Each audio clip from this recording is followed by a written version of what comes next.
एक बयान, एक सोशल मीडिया पोस्ट और फिर शुरू हुई एक ऐसी मुहिम जिसने पूरे देश का ध्यान अपनी ओर खींच लिया। सोशल मीडिया से निकली ये आवाज देखते ही देखते जंतर मंतर तक पहुंच गई और छात्रों के बड़े विरोध प्रदर्शन में बदल गई।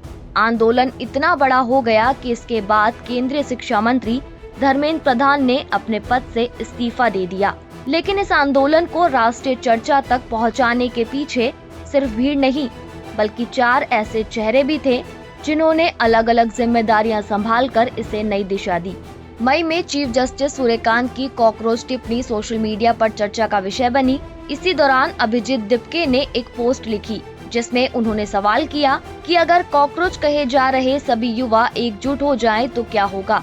ये सवाल देखते ही देखते सोशल मीडिया पर वायरल हो गया और बड़ी संख्या में छात्र इस अभियान से जुड़ने लगे। कुछ ही दिनों बाद कॉकरोच जनता पार्टी नाम से एक डिजिटल अभियान शुरू हुआ। सोशल मीडिया पर इसे तेजी से समर्थन मिला और नीट पेपर लीक का मुद्दा इस मुहिम का सबसे बड़ा केंद्र बन गया। ऑनलाइन शुरू हुआ ये अभियान जल्द ही सड़कों तक पहुंच गया और दिल्ली के जंतर मंतर समेत कई शहरों में छात्र प्रदर्शन करने लगे। इस आंदोलन को देश भर में पहचान दिलाने में सिर्फ अभिजीत दिपके ही नहीं, बल्कि सोनम वांगचुक, सौरभ दास और आशुतोष रांका की भी अहम भूमिका रही। किसी ने डिजिटल अभियान को मजबूत किया, किसी ने आंदोलन को वैचारिक समर्थन दिया, किसी ने मीडिया और सूचना की जिम्मेदारी संभाली, तो किसी ने मांगों और रणनीति को स्पष्ट बनाए रखा।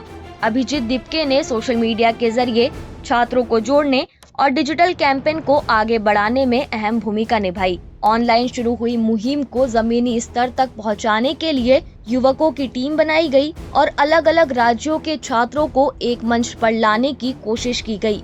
शिक्षा सुधारक सोनम वांगचुक के आंदोलन से जुड़ने के बाद इस अभियान को और ज्यादा चर्चा मिली। छात्रों की मांगों के समर्थन में उनकी मौजूदगी और अनशन ने देश भर का ध्यान इस मुद्दे की ओर खींचा। समर्थकों का मानना है कि इससे आंदोलन को नई ऊर्जा मिली। वहीं खोजी पत्रकार सौरभ दास ने आंदोलन से जुड़ी जानकारी लोगों तक पहुंचाने का काम संभाला। मीडिया से संवाद, सोशल मीडिया अपडेट और प्रदर्शन से जुड़ी सूचनाओं को व्यवस्थित तरीके से साझा किया। दूसरी ओर आशुतोष रांका ने आंदोलन की रणनीति और मांगों को स्पष्ट बनाए रखने का ध्यान दिया, ताकि पूरा फोकस छात्रों के मुद्दों पर ही रहे।